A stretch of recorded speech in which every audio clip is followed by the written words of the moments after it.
If we have to talk a little bit about the mind, and I talk to you about the soul and I talk to you about the body, the mind is something, which is an intermediate. The normal flow is that the soul controls the mind because the soul has come up with a purpose.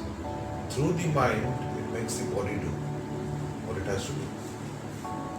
In society, because of our desires of the body, it makes the mind do what it wants, and the poor soul is forgotten.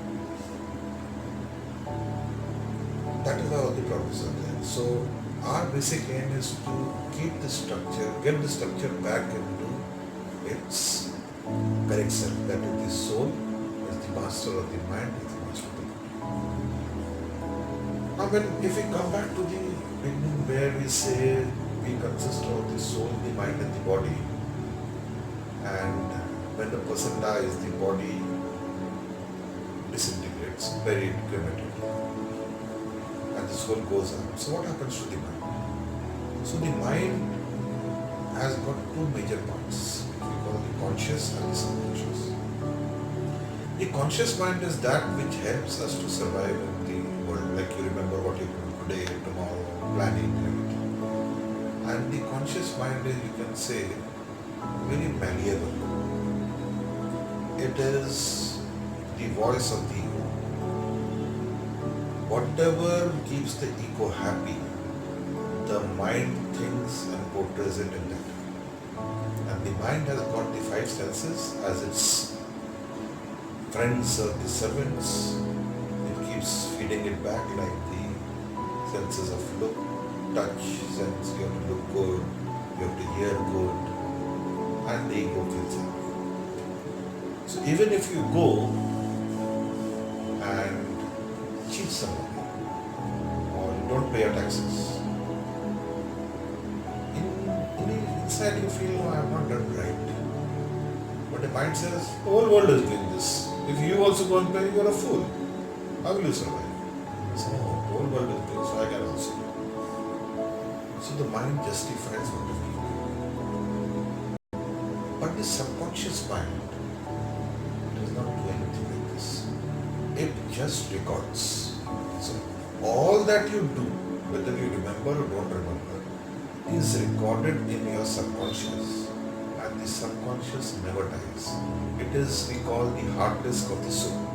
So when the soul gets released, the subconscious goes with the soul. It is the record of all the soul's activity, and the subconscious is within you. So you can access the subconscious and come to know everything that the soul has done, your purpose, the different lives, what people have relations to you in this life, your fears, your problems, whether they are on this life or you don't know the reason. The subconscious knows everything. So when we say we don't know why I am afraid of dogs, the subconscious will tell you why you are afraid of dogs. You may not remember. I am saying this in your context. No. So see what happens. In a past life, it used to be very common when children used to be taken away by wolves in villages. Okay. So a child who has been eaten up by wolves or taken away by wolves or killed by dogs will have that fear of that animal. Similarly, drowning was a very common way of death long time back. Floods, even now. Floods, falling into water, falling into well. So you have a phobia of water. You will not be able to swim. People have a phobia, claustrophobia, closed places. Why? They may have been buried because of some building which is collapsed and they died by being closed. Or they were locked up in a dungeon and they died in a dungeon. So these are fears which we call phobias, where you don't know the reason. The one things which you are afraid of, which you know the reason, is a fear. That which you don't know the reason of is a phobia. So phobias are usually past life memories. So all these stories are there in a subconscious. If you can visit those lives, put them in the proper perspective, you really get over those problems in the here and now.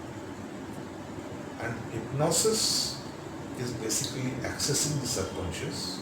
And if you do anything to make your life easier, it's therapy, so it is hypnotherapy.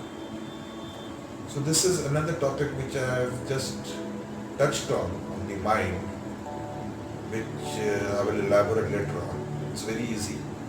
And most of your problems which occur in the physical body, the root cause is there in the mind. So we would say that actually the body is a reflection of the mind. So you have a mind and you have a body. There is something wrong in the mind which manifests in the body. What do? We try to treat it over here. How can it become okay? The problem is here. So unless you go to the root cause and treat that root cause, the manifestation outside will never result. So aches and pains which don't have a known cause, like backaches, knee pains, nowadays you go and get knee replacement.